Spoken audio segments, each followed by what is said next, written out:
नमस्कार दोस्तों, स्वागत है आपका आपके अपने चैनल एल्डर इन्वेस्टर में। तो आज हम बात करेंगे बजाज फाइनेंस के बारे में और बजाज फिनसर्व के बारे में। बजाज फाइनेंस ने हाल ही में अपने क्वार्टर 2 के जो रिजल्ट से पहले कुछ नंबर आउट किए हैं उसके बारे में आज हम एक एनालिसिस करेंगे और हम एनालिसिस इस बारे में भी करेंगे कि आने वाले वक्त में क्या फ्यूचर ग्रोथ और क्या फ्यूचर प्रोस्पेक्ट हैं बजाज फाइनेंस के और बजाज फिनसर्व के। अगर आपने स्टॉक होल्ड पर रखा है, अगर आपको एक अच्छा खासा बेनिफिट और अच्छा खासा प्रॉफिट अपने होल्डिंग पर है तो आपको स्टॉक में क्या करना चाहिए, आज इस वीडियो में इसके बारे में हम बात करेंगे। तो वीडियो को देखने से पहले चैनल को सब्सक्राइब कीजिए, वीडियो को लाइक कीजिए और वीडियो को शेयर करना ना भूलें। तो चलिए दोस्तों शुरू करते हैं। और अगर आप हमारे चैनल पर नए हैं तो चैनल में जो बेल आइकन है साइड में सब्सक्राइबर के, उसे प्रेस करना ना भूलें। तो चलिए वीडियो को शुरू करते हैं। बजाज फाइनेंस की स्टॉक की बात करें तो बजाज फाइनेंस के स्टॉक में आपको लगभग एक 15 रुपए की गिरावट देखने को मिली कल यानी मतलब आपको फ्राइडे को यहाँ पर एक गिरावट देखने को मिली है। एक बार मैं आपको यहाँ पर एक एनालिसिस दिखाऊंगा। यहाँ पर आप देख सकते हैं कि इस बजाज फाइनेंस के स्टॉक ने पिछले एक साल में 3,000 रुपये से लेकर अब 8,000 के स्तर को छुआ है। लगभग 1.5 गुना इसने अपने इन्वेस्टर के पैसों को किया है। अगर मैं आपको एक चीज़ यहाँ पर दिखाना चाहूँगा, अगर आपने इस स्टॉक में यहाँ पर देखिए एक गिरावट आई और अगर आपने स्टॉक को यहाँ पर ऐड किया होता तो आपको एक अच्छे रिटर्न देखने को मिलते। लगभग 50 से 60% के आपको यहाँ पर अपने पोर्टफोलियो में रिटर्न देखने को मिलते। आपको हमेशा एक बात ध्यान में रखनी चाहिए दोस्तों कि जो एक अच्छी कंपनी होती है वो हमेशा आपको एक क्वालिटी रिटर्न बनाकर देगी। अगर उसमें आपको गिरावट देखने को मिलती है तो ये एक बहुत ही ज़्यादा अपॉर्चुनिटी, एक बहुत ही अच्छा मौका होता है ये अपने पसंदीदा स्टॉक को, एक क्वालिटी स्टॉक को अपने पोर्टफोलियो में ऐड करने का। क्योंकि कई बार क्या होता है कि हम उन क्वालिटी स्टॉक को अपने पोर्टफोलियो में ऐड नहीं कर पाते क्योंकि वो पहले से ही बहुत ज़्यादा इंक्रीज कर जाते हैं। फिलहाल बजाज फाइनेंस के स्टॉक की बात करें तो अब ये एक कंसोलिडेशन फेज पर है। मुझे ऐसा लगता है कि क्वार्टर 2 के अगर इसने रिजल्ट बहुत ही शानदार निकाले तो ये एक बहुत अच्छी खासी आपको तेज़ी दे सकता है और आपको यहाँ से भी एक बहुत ही शानदार 10,000 से 11,000 तक के लेवल आपको यहाँ से देखने को मिलेंगे। एक बार हम बात करेंगे, आपको मैं एक चीज़ दिखाना चाहूँगा दोस्तों। पिछले 5 सालों की बात करें तो कंपनी के स्टॉक ने एक बहुत ही बेहतरीन रिटर्न बनाकर दिए हैं। लगभग कंपनी ने 6.5 गुना, अगर आपने 1 लाख रुपए स्टॉक में इन्वेस्ट किया होता तो आपके पैसे लगभग 26 लाख के, लगभग 6.5 लाख के आसपास हो जाते। तो देख सकते हैं कितने अच्छे और कितने शानदार रिटर्न इस स्टॉक ने बनाकर दिए हैं अपने इन्वेस्टर्स को।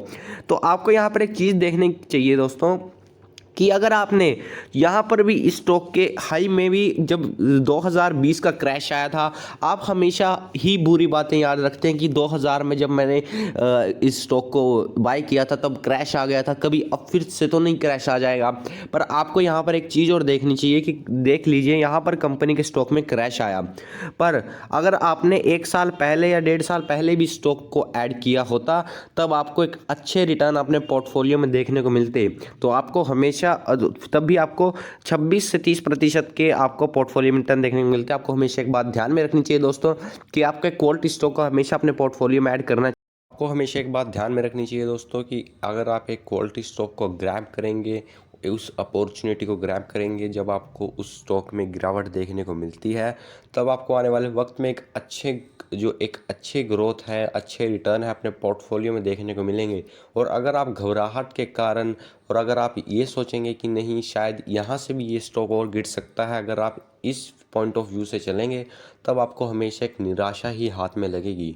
हाँ, अगर मान लीजिए वहाँ से भी स्टॉक, अगर मान लीजिए आपके पास 100 रुपये हैं तो उसमें से अगर आपको गिरावट देखने को मिलती है उसमें से आप 40 रुपये ऐड कीजिए और जो बचे हुए 60 रुपये हैं वो हर 10-10 रुपये कर आप उसमें डिप्लॉय कीजिए ताकि आपकी जो एवरेजिंग है वो नीचे और नीचे और नीचे आ सके।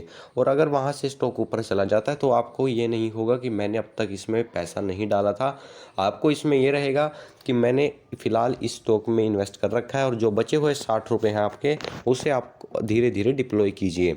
अब हम बात करेंगे कि कंपनी के स्टॉक ने अब तक का कैसा परफॉर्म करा है। बजाज फाइनेंस के स्टॉक के यहाँ पे एक बार मैं आपको चार्ट लेके आया हूँ। यहाँ पर आप देख सकते हैं कंपनी के स्टॉक ने यहाँ पर एक बहुत बड़ी गिरावट आई, पर फिर भी आप देख सकते हैं यहाँ पर कितनी अच्छी ग्रोथ बजाज फाइनेंस के स्टॉक ने दी है। यहाँ पर आप देख सकते हैं एक गिरावट आई, यहाँ पर एक गिरावट आई, यहाँ पर गिरावट आई, यहाँ पर भी 2008 के आसपास स्टॉक में गिरावट देखने को मिली थी। पर आपको हमेशा एक बात ध्यान में रखनी चाहिए दोस्तों कि आपको ओवर अ लॉन्गर होराइजन एक अच्छे क्वालिटी स्टॉक में एक अच्छे ही रिटर्न देखने को मिलेंगे। अगर आप एक कचरा स्टॉक खरीदेंगे तो उसकी हमेशा की हमेशा volatility over a longer horizon इसी तरह से रहेगी। वो कभी भी आपको स्टॉक एक अच्छे रिटर्न बिल्कुल भी नहीं बनाकर दे सकता। अगर आप टिप के चक्करों में पड़ेंगे, अगर आप टिप्स लेंगे दूसरों पे से, तब आपको एक हमेशा एक बेकार रिटर्न देखने को मिलेंगे।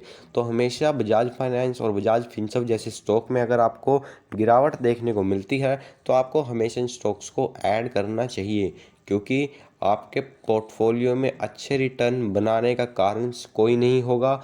आपको अपने पोर्टफोलियो में एक अच्छे रिटर्न खुद से ही जनरेट करने पड़ेंगे, खुद से ही आपको क्वालिटी ऑफ चॉइस। एक बात हमेशा आपको ध्यान में रखनी चाहिए, अगर आप 10 साल के 10 ईयर के पीरियड में सोचेंगे तब आपकी हमेशा quality of choice, quality of जो आपकी स्टॉक की पिकिंग है वो हमेशा आपकी सुधरेगी, वो आपकी हमेशा इंप्रूव होगी। जितना ज़्यादा लंबा आप सोचेंगे, जितनी ज़्यादा दूर तक आप सोचेंगे, उतनी ही अच्छी आपकी quality of stock, picking of stock बहुत शानदार होगी। अब हम बात करेंगे कि जो बजाज फाइनेंस ने कंपनी के स्टॉक ने, जो बजाज ने Q2 से पहले कुछ नंबर आउट किए हैं वो कैसे आउट किए हैं। तो यहाँ पर आप देख सकते हैं, एक सेकंड दोस्तों। तो यहाँ पर हम बात करेंगे जो कंपनी के 44.1 मिलियन के जो इनके कस्टमर थे, कस्टमर फ्रेंचाइजी थी, वो Q2 में अब बढ़कर लगभग 52.8 मिलियन के आसपास आ चुकी है, जो कि एक बहुत ही हेल्दी नंबर माना जा सकता है। न्यू लोन बुक की बात करेंगे जो Q2 में, जो कि इनकी Q2 के जो इनकी Q2 FY21 में थी, वहाँ जो इनकी 3.6 बिलियन के आसपास थी, वो अब बढ़कर इनकी लगभग इन्होंने डबल डिजिट से ग्रोथ किया है। मतलब इन्हें 2 गुना अपनी न्यू लोन बुक को ग्रो किया है। लगभग 6.3 मिलियन के आसपास इन्होंने अपनी जो लोन बुक है उसे ग्रो किया है। आगे हम बात करेंगे जो कंपनी के पास कैपिटल एडिक्वेंसी रेशो है, वो कंपनी की लगभग 27% के आसपास है। आपको हमेशा एक बात ध्यान में रखनी चाहिए, जिस एनबीएफसी की या जिस बैंक की जितनी अच्छी कैपिटल एडिक्वेंसी रेशो होगी, उतना ही ज़्यादा बैंक या उतनी ही ज़्यादा एनबीएफसी मुश्किल वक्त में वो स्टैंड कर सकती है। जैसे अब कोरोना का दौर आया था, आपने देखा जैसे सिटी यूनियन बैंक हो गया, आरबीएल बैंक हो गया, कई सारे बैंक थे जो अब तक अपने एनपीए पर कंट्रोल नहीं रख पाए हैं, और वो बहुत ज़्यादा बुरे तरीके से उन पर इम्पैक्ट किया है, क्योंकि उनकी कैपिटल एडिक्वेंसी रेशो इतनी हेल्दी नहीं थी। जिस बैंक की कैपिटल एडिक्वेंसी रेशो जितनी ज़्यादा, और ये देखिए बजाज फाइनेंस एनबीएफसी है, और इतनी अच्छी एनबीएफसी आपको अब तक इंडिया में नहीं मिलेगी, क्योंकि एनबीएफसी होकर भी जिस तरह से बजाज फाइनेंस ने बैंकों से अच्छा काम कर कर दिखाया है, आने वाले वक्त में अगर इन्हें बैंकिंग लाइसेंस मिलता है तो ये एक बहुत बड़ी अपॉर्चुनिटी आने वाले वक्त में आपको देखने को मिलेगी। यहाँ पर आगे हम बात करेंगे कंपनी की जो इन्होंने कैपिटल एडिक्वेंसी की रेशो की बात होगी, लगभग इनके 27% के आसपास है। जो इनकी डिपॉजिट बुक है वो लगभग 28,700 करोड़ के आसपास है 30 सितंबर 2021 में, एज़ कम्पेयर टू 21,000 लगभग 22,000 करोड़ की थी, जो पिछले साल 22,000 करोड़ के आसपास थी, जो अब बढ़कर लगभग 29,000 करोड़ के आसपास पहुंच चुकी है। तो आपको हमेशा एक बात ध्यान में रखनी चाहिए कि जो क्वालिटी स्टॉक है वो आपको हमेशा एक अच्छी ग्रोथ देगा। जिस तरह से Q2 में कंपनी ने एक अच्छे नंबर आउट किए हैं, मुझे ऐसा लगता है कि जो Q2 में कंपनी के रिजल्ट आएंगे, एनपी देखा जाएगा कंपनी के, जो एनपी किस तरह से ग्रो होते हैं, कंपनी के नेट इंटरेस्ट मार्जिन में हम देखेंगे कि किस तरह से कंपनी एक अच्छे नेट इंटरेस्ट मार्जिन को जनरेट करती है। बड़ा इंटरेस्टिंग रहेगा कि कंपनी किस तरह से अपनी अच्छी ग्रोथ आने वाले वक्त में हमें दिखाएगी। कंपनी के फ्यूचर प्रोस्पेक्ट की बात करें तो कंपनी के फ्यूचर प्रोस्पेक्ट बहुत ही शानदार है। कंपनी आने वाले वक्त में बहुत तेज़ी से ग्रो करना चाहती है। हाल ही में कंपनी ने 10 आईआईटीएन को हायर किया था।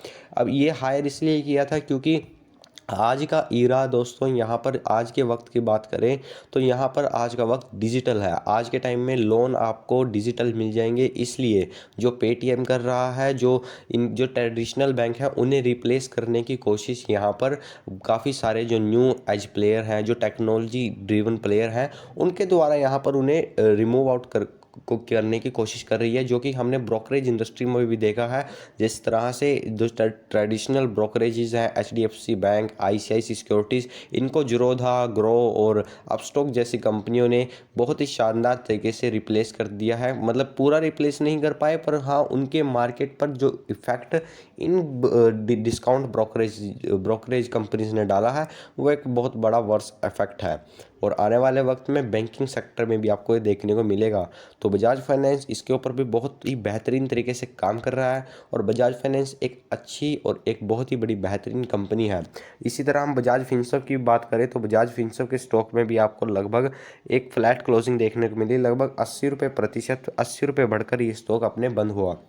और आपको हमेशा ये बात ध्यान रखनी चाहिए, चाहे बजाज फाइनेंस हो चाहे बजाज फिनसर्व हो, आपको कोई भी स्टॉक कभी भी देखिए स्टॉक इस तरह से ग्रो करेगा, कभी भी स्टॉक आपको स्ट्रेट लाइन में ग्रो होता हुआ नहीं दिखेगा। अगर आपको अपने अच्छे और अपने पसंदीदा स्टॉक में गिरावट देखने को मिलती है तो एक बहुत ही बेहतरीन मौका होता है कि आप उस स्टॉक को उन गिरावट पर ऐड कीजिए, क्योंकि ऐसी अपॉर्चुनिटी आपको इन स्टॉक्स में देखने को बहुत कम मिलती है।